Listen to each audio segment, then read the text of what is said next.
سلام دوستان، برای انجام این حرکت به 2 آجر یوگا نیاز داریم.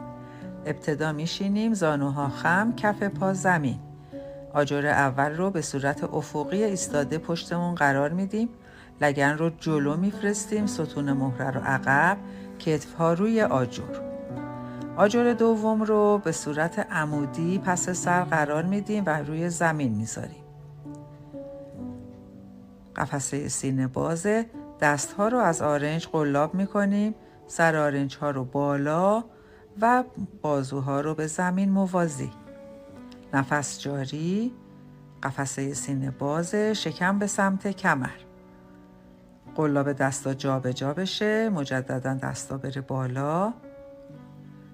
ماندگاری در حرکت حداقل 30 ثانیه. برای برگشت ابتدا دستها بره پشت سر، سر رو بالا بیارید. دستها دو طرف بدن، بالاتنه به سمت بالا. از حرکت خارج میشیم.